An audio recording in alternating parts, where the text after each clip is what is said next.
आमुचा जागर दीप। नमस्कार रसिक श्रोते हो, साहित्य जागर प्रस्तुत जागर दीप श्राव्य दिवाळी अंक 2024च्या दीपकथी सदरात मी सुनीता निगम आपणा सर्वांचे सहर्ष स्वागत करते। दीपकथी सदराच्या आजच्या भागात आपण ऐकणार आहोत एक क्राईम स्टोरी। कथेचं नाव आहे अज्ञात। या कथेचं लेखन केलं आहे पार्थ वानखेडे यांनी व या कथेला वाचक स्वर दिला आहे देवेन सोनार यांनी। चला तर मग श्रोते हो, ऐकूया एक रहस्य कथा अज्ञात।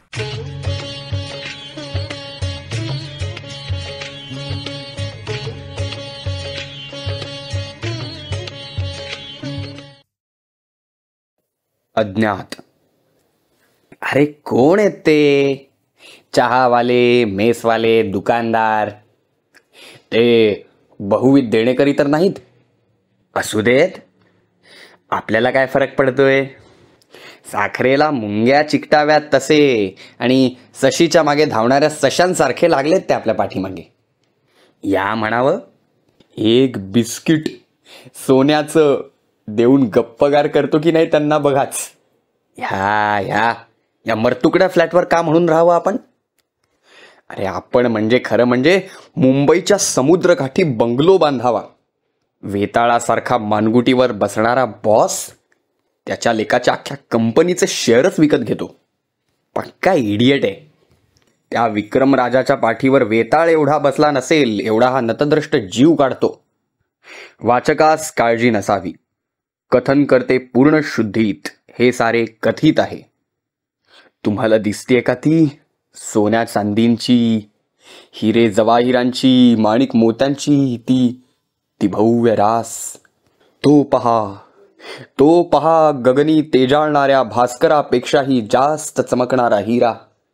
आहा, काय ते सौंदर्य! विश्वास बसत नाही आपला।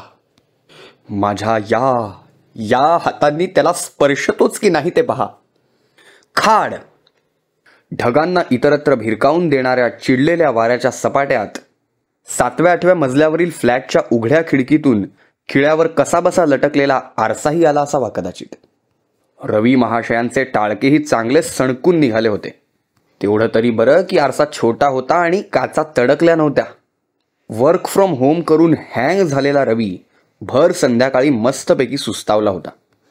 सध्या तरी हा जीव एकटाच असल्याने वळण आणि दिनचर्या हे शब्दच त्याच्या डिक्शनरीतून हद्दपार झाले होते। कुठल्याशा कंपनीत बऱ्या पगाराची नोकरी हा इसम करतो अशी मर्यादित ओळख त्यानं आपल्या अवतीभवती बनवली होती। त्याला इथे येऊन असे किती दिवस झाले होते म्हणा?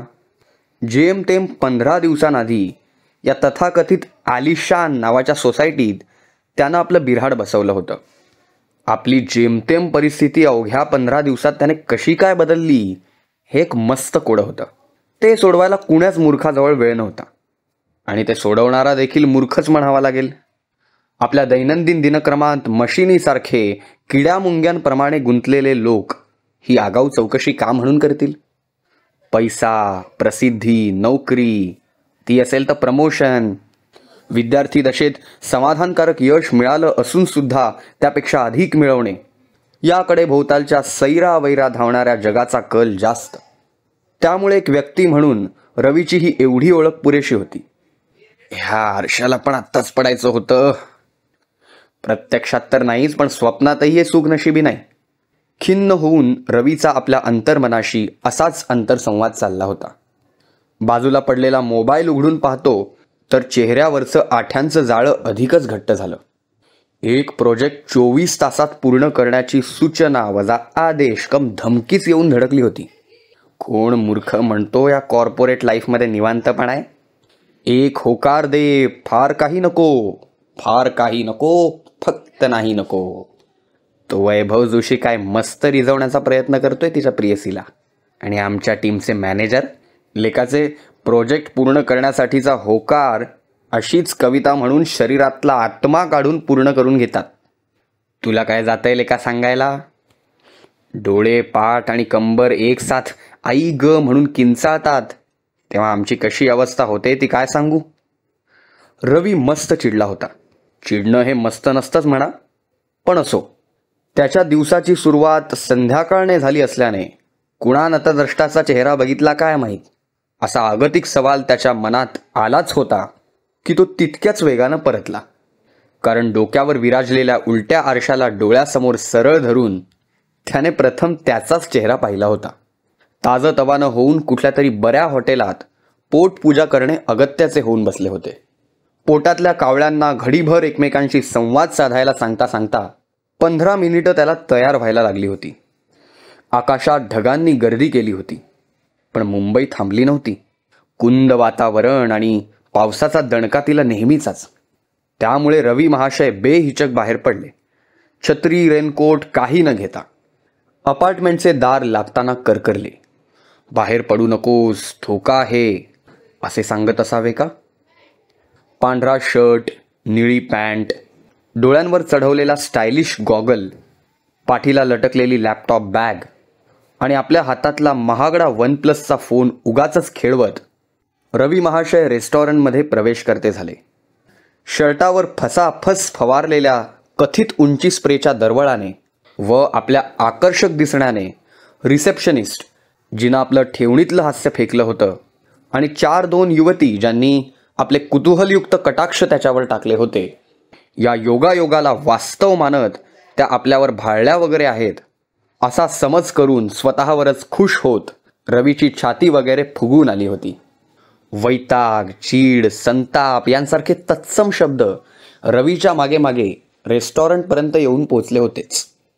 समोरील स्वादिष्ट भोजनाचा आस्वाद वगैरे घेण्याच्या विचारात तो असतानाच समोरील TV स्क्रीनवर एक न्यूज चॅनल लागलं. झालं, शुभसंकेतांची मालिका संपली इथेच. निवेदिका आपल्या शरीरातील प्राण कंठाशी आणून भूकंप किंवा पूर यावा किंवा तिच्या मागे वाघ लागला असावा अशा आविर्भावात शब्दशः किंचाळत होती. तासातली 50 मिनिटे या न्यूज चॅनलवाल्यांना ब्रेकिंग न्यूज कशी सापडते, हे रवीला न सुटलेलं गणित होतं. सतत ताज्या बातम्यांचा पुरवठा करणारी ही ब्रेकिंग न्यूज वाहिनी बार्किंग न्यूज वाहिनी का बरं वाटू नये? कर्णमधूर वाटण्यापेक्षा कर्णातून धूर काढू शकण्याची जबरदस्त क्षमता असलेली स्वयंचलित वाद्यवृंद निवेदिकेला तन्मयतेने साथ देत होती. अजून किती हत्या घडल्यावर मुंबई पोलिसांना जाग येणार आहे? गेल्या बऱ्याच दिवसांपासून मुंबईत 7 जणांच्या हत्या घडल्यात. प्रतिष्ठित उद्योगपती ते पत्रकार यांपासून सामान्य माणूसही सुटला नाही. यामागे कोण आहे कळायला काहीच मार्ग नाही. या हत्या घडवणारा एक व्यक्ती आहे की टोळी, की प्रत्येक हत्या वेगवेगळ्या व्यक्तीने घडवल्यात?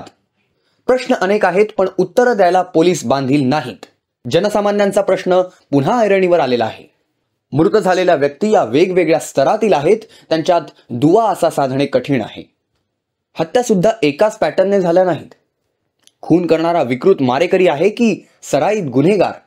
प्रश्न आणि प्रश्नच आहेत. निवेदिका बोलायची थांबते. आनंदी होण्याचं कारण नाही, यात तुमची चिंता मुळीच नाही.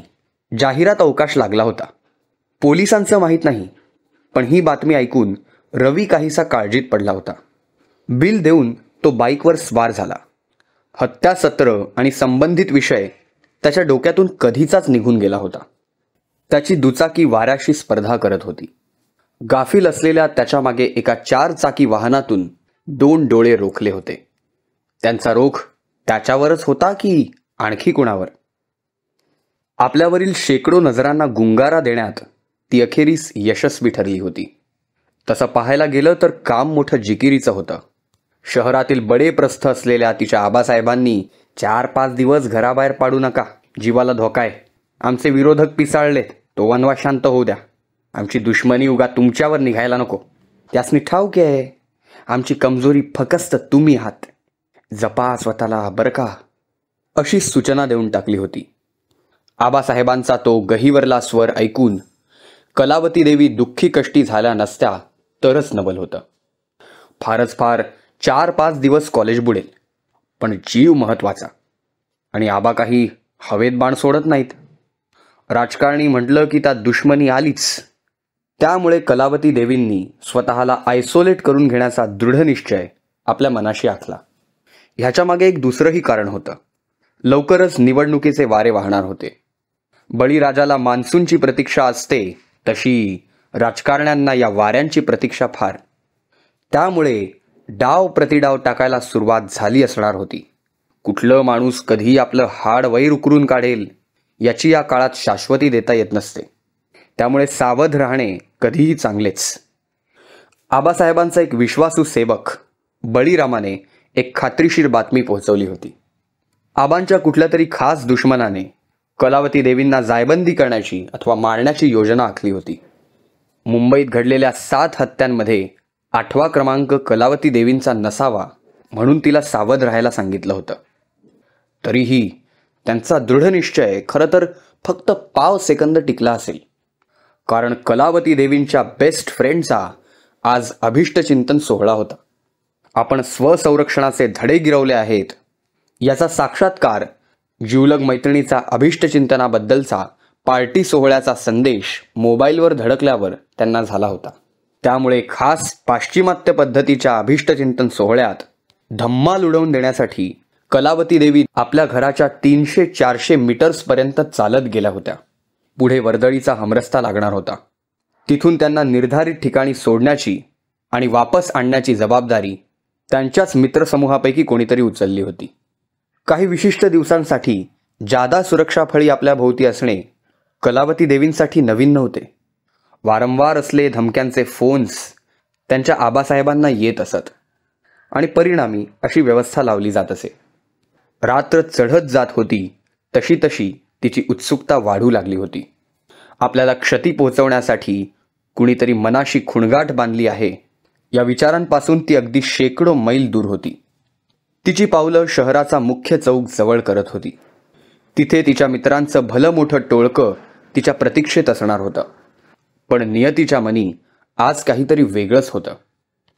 माझा वाईट चिंतणारा कुणी आला ना तरी बघून घेईन एकेकाला, असा जबरदस्त आत्मविश्वास कलावती देवींच्या मनात बळावला होता. तिची संथ पावले रस्त्यावर पडत असताना कुठलं तरी मरतुकडं कुत्रं आपल्या काकट अंगातील असली नसली शक्ती एकवटून जोरदार भुंकलं. रात्रीच्या त्या घनगर्द तिमिरात कलावती देवींच्या शरीरभर एक विद्युत प्रवाह संचारला.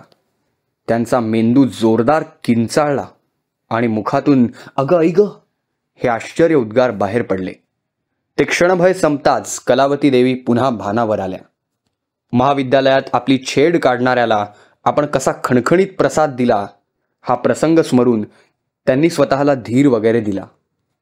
एका डेरेदार वृक्षावर शांतपणे सुस्तावलेल्या जलतुषारांना कवेत घेत थंडगार वाऱ्याचा सपकारा तिच्या चेहऱ्यावर बसला.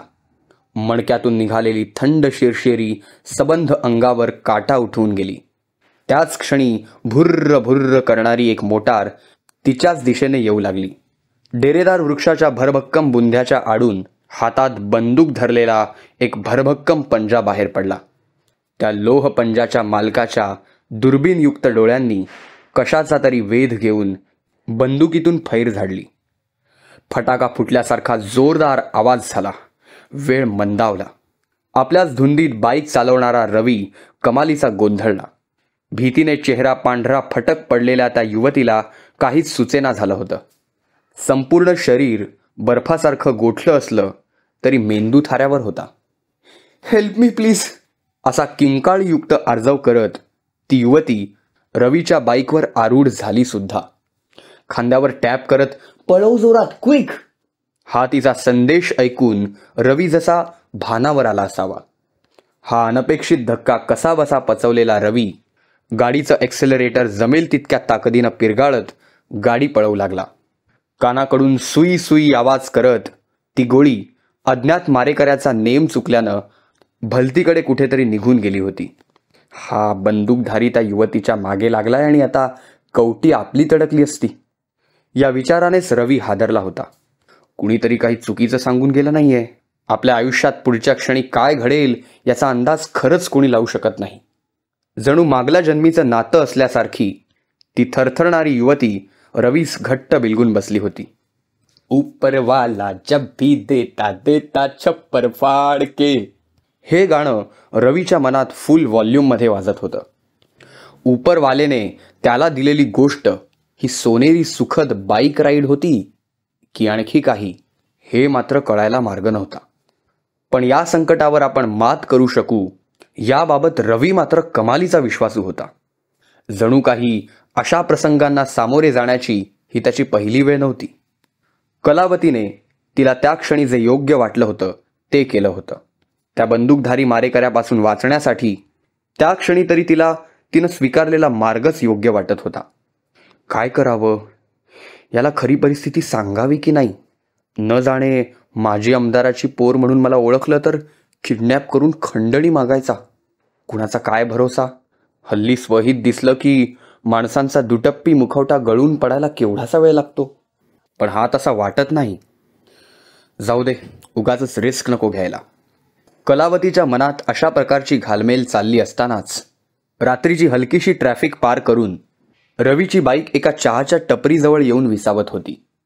दोघांच्याही घडलेल्या त्या घटनेने बधीर झालेल्या मेंदूला कपातील वाफाळत्या चहाच्या प्राशनाने थोडीशी उत्तेजना मिळाली. गेल्या 4 दिवसांपासून तिच्यावर पाळत ठेवणाऱ्या युवकाने आज कळसच केला. पोलिसांकडे तक्रार करूनही काही फायदा झाला नाही. अशी त्या युवतीची कहाणी ऐकून रवी गालातल्या गालात हसला. त्याच्या त्या अनपेक्षित हास्याचं कारण मात्र कळू शकलं नाही. चहाचे पैसे चुकते करून दोघेही बाईककडे निघाले असताना विद्युत वेगानं त्यांच्याच दिशेने पळत येणाऱ्या कारच्या हेडलाईटचा प्रकाश रवीच्या डोळ्यात परावर्तित झाला. ड्रायव्हर सीटच्या बाजूच्या विंडोतून तोच भरभक्कम पोलादी पंजा बंदुकीसह बाहेर पडला. संकट जवळ आल्याची जाणीव एव्हाना त्या दोघांच्याही सिक्स्थ सेन्सला झाली होती. गाडीच्या टायरच्या दिशेने झाडलेली गोळी पुन्हा एकदा फुकट गेली. पुन्हा एकदा ते दोघेही सुसाट पळत सुटले होते. दुष्काळात 13व्या महिन्यासारखा पाऊस रपारपा बरसू लागला. डोळ्यांवरचा गॉगल काढून खिशाला अडकवत रवीनं गाडी अधिकच जोरात पळवायला सुरुवात केली. बिनधास्तपणे 4-2 सिग्नल्स तोडून पाठलागकर्त्याच्या नजरेआड जाण्यात ते पुन्हा एकदा यशस्वी ठरले होते.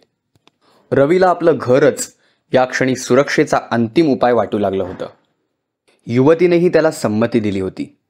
अति तीव्र गतीने गाडी पळवून सिग्नल तोडत विविध गल्लीबोळांतून गाडी घातल्याने आपण पाठलागकर्त्या वाहन चालकांना चकवले असल्याचा त्याचा समज झाला होता.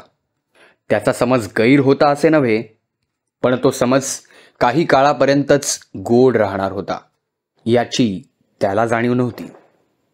निर्वाण निर्वाण असे विचित्र नाव असलेल्या सोसायटीच्या डुलक्या घेणाऱ्या वॉचमॅनकडे पूर्णपणे दुर्लक्ष करत पाण्याने निथळत असणारे दोघेही लिफ्ट वाटे फ्लॅटमध्ये शिरले. त्यांच्या पाठलागावर असलेल्या 4 चाकी वाहनांतील संवाद त्यांनी ऐकले असते तर हाती काही लागलं असतं का? Any update? शिकार 2दा सुखरूप निसटली आहे. शिकारीसोबत एक निष्पाप जीवही असल्याने कडक कारवाई आम्हाला करता आली नाही. पण चिंता नसावी, आता थेट वर्मी घाव घालण्याची वेळ आली आहे. आम्ही पूर्णतः सज्ज झालो आहोत. त्या संवादात तिथेच खंड पडला. रवी आणि ती युवती अजूनही यापासून पूर्णपणे अनभिज्ञ होते. फ्रेश होताना कलावती कमालीची विचारात पडली होती. तिने तिच्या पालकांचे छत्र लहानपणेच गमावले असल्या कारणाने पोकळ धमकी का असेना, एरवी 10 हत्तींशी एकट्यानेच झुंज देण्याचे सामर्थ्य असलेले तिचे आजोबा अशा प्रकारच्या प्रकरणात कमालीची सावधानता बाळगत असत. बऱ्याचदा तिला अशा प्रकारच्या सूचनाही मिळाल्या होत्या. सुरुवातीला तिने त्यांचे गंभीर पालनही केले होते. पण नंतर त्यांच्याकडे केलेल्या तिच्या दुर्लक्षाने हा गोंधळ निर्माण झाला होता. राहून राहून तिनं घेतलेल्या निर्णयाचा पश्चाताप होत होता. काहीतरी निर्णय घेणं अगत्याचं होऊन बसलं होतं. संकटापासून ते कितीही लांब पळत असले तरी संकटच त्यांच्या मागे पळत येत होतं. शिवाय तिच्या चुकीने तिला मदत करणारा हा युवकही हकनाक अडकला होता. शेवटी ती निर्णयापर्यंत येऊन पोहोचली. त्या युवकाला सत्य काय ते सांगून घरी फोन लावायचा. तिला ओरडा मिळाला असता, पण या प्रकरणापेक्षा तो कधीही परवडण्यासारखा होता. शेवटी काय, चूक तर झाली होतीच आणि कुणीतरी त्या दोघांच्या हात धुवून मागे लागलं होतं. फ्लॅटमध्ये शिरल्यापासून रवी पुतळ्यासारखा एकाच जागी स्थिर उभा होता. त्याचे डोळे त्याच्या सेलफोनवर रोखले असले तरी मनात मात्र वेगळ्याच विचारांचे काहूर दाटले होते. सभोवती कमालीची शांतता पसरली होती, वादळापूर्वीची. रवीनं सेलफोन आपल्या डाव्या हातावर पेलत उजवा हात खिशात घातला. त्याचा चेहरा कुठल्याशा निश्चयानं चमकत होता. त्याच क्षणी आतल्या खोलीतून युवती बाहेर पडली. वेळ मंदावला. 2-3 घटना एकमेकांसोबतच घडल्या.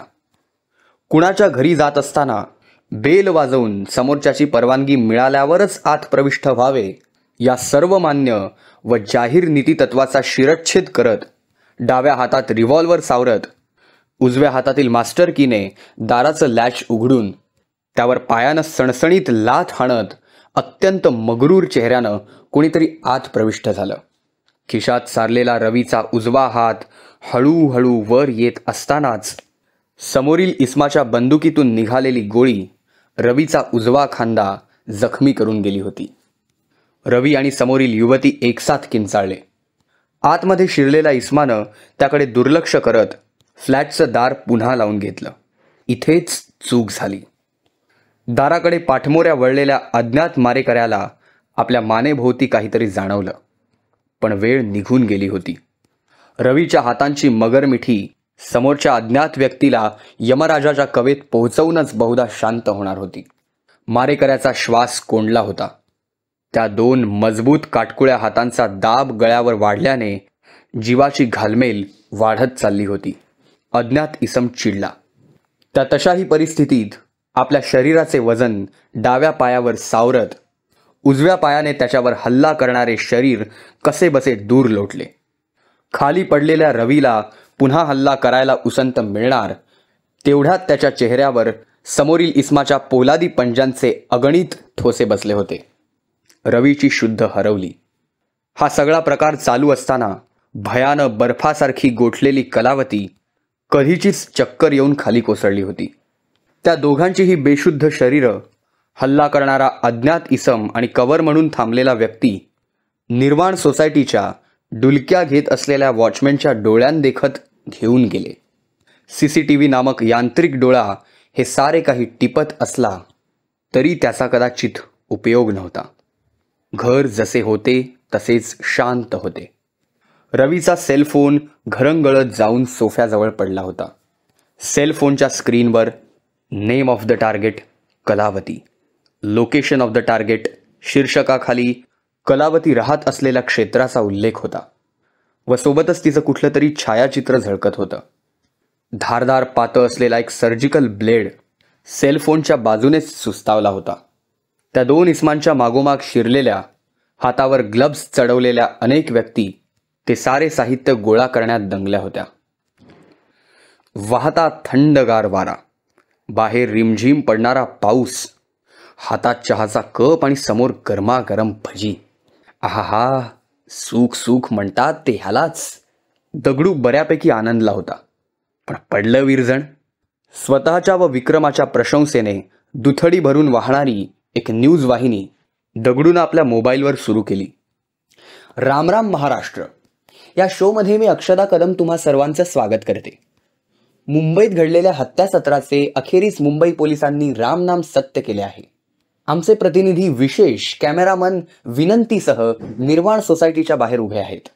त्यांच्याकडून घटनेचा वृत्तांत जाणून घेऊया. नमस्कार विशेष. महाराष्ट्रापर्यंत काय खास बातमी आपल्या वाहिनीवरून पहिल्यांदा पोहोचवू इच्छितोस? नक्कीच अक्षदा. पोलीस आणि फॉरेन्सिक टीमची इकडे वर्दळ सुरू आहे, तोवर घटनेचा वृत्तांत जाणून घेऊया. सुपारी किलिंग हा प्रकार आपल्यापैकी कोणालाच नवीन नाही, परंतु त्यामधील नाविन्यपूर्ण घटना आता समोर आली आहे. मुंबईतील बकाल वस्त्यांमध्ये छोटी मोठी गुन्हेगारी करणारा रवी हा बदमाश या प्रकरणांमागचा खरा सूत्रधार आहे. कुठून तरी मजबूत प्रशिक्षण घेऊन किंवा कोणाच्या तरी सहाय्याने याने एका वेबसाईटची निर्मिती केली, जिथे ग्राहक आपल्या टार्गेटचे संपूर्ण डिटेल्स सबमिट करू शकतात. त्या माहितीद्वारे हा व्यक्ती संबंधित टार्गेटचा कुठलाही मागमूस न ठेवता काटा काढतो. घडलेल्या 7 हत्यांपैकी एका हत्येची लिंक लावता लावता याची हत्या कोणी केली असेल या संशयावरून पोलिसांनी एका व्यक्तीस ताब्यात घेतले, ज्याद्वारे या वेबसाईट प्रकरणाची पुसटशी कल्पना आली. पोलिसांच्या सायबर सेल टीमने व डिटेक्टिव्ह दगडू यांच्या एजन्सीने पुढील कार्य सोपे केले. माजी आमदारांच्या कन्या कलावती देवी सुद्धा संकटात सापडल्याचं कळतंय. ज्यांना याद्वारे वाचवण्यात यश आलंय. रवी त्यांच्या पाठलागावर असतानाच पकडला गेलाय. धन्यवाद विशेष या एक्सक्लुझिव्ह माहितीसाठी. आणखी काही अपडेट्स जे फक्त आपल्या न्यूज वाहिनीपर्यंत पोहोचवू इच्छितोस? हो, नक्कीच अक्षदा. नुकतंच आमच्या हाती ताजं वृत्त आलंय. देशाच्या कानाकोपऱ्यातील वेगवेगळ्या स्तरावरील 7 व्यक्ती रवीच्या हातून मारले गेले हे सत्य आहे. पण यामागे एक जबरदस्त अंडरग्राऊंड कनेक्शन आहे. रवीला प्रशिक्षित करणारा सूत्रधार अजूनही ताब्यात यायचा आहे. पोलीस चौकशी दरम्यान त्याचा सुगावा लागेलच. पोलिसांची सायबर सेल टीम आणि एक्सपर्ट्स यामागे कार्यरत आहेत. धन्यवाद विशेष या माहितीसाठी. आत्ताच आपण बघितलं या घटनेचं अगदी ताजं वृत्त. आमच्या न्यूज वाहिनीवर येथे थांबत आहोत. कुठेच जाऊ नका. पाहत रहा तुमची लाडकी न्यूज वाहिनी. दगडूचा फोन खणखणला. बोल विक्रमा, काय म्हणतोस? दगडू, आबासाहेबांपर्यंत त्यांच्या सुकन्येस सुखरूप पोहोचवले काय? ते कार्य कधीचेच पूर्ण झाले आहे. तुर्तास आम्ही न्याहारी करून तुमच्याच कार्यालयाकडे निघालो होतो. विक्रमाच्या छातीत गोळा उठला. या बहादराने स्वतःची प्रायव्हेट डिटेक्टिव्ह एजन्सी सुरू केल्यापासून वेताळासारखा त्याच्या मानगुटीवर बसून तो विक्रमला गरज नसताना अनेक प्रकरणात शिरायला लावत असे. आता काय वेताळ राजे? काही नाही. हत्या सत्र घडवणारा तर पकडला, पण ज्या लोकांनी ते घडवले त्यांना पकडायचे आहे. विक्रमने फोन कट केला. समजावून सांगून काहीच फायदा नव्हता. या वादळाच्या तडाख्यात यामागे कितीही मोठी आसामी असली तरी समोर येणारच होती. हे कार्य जसे त्या दोघांनी वेश पालटून पार पाडले होते तसेच तेही पूर्णत्वास जाणार होते. आणि दगडू मागे आपले भरभक्कम कायदेशीर हात घेऊन विक्रम उभा असणार होताच, कधीही, कुठल्याही परिस्थितीत. तुमचा आमचा जागर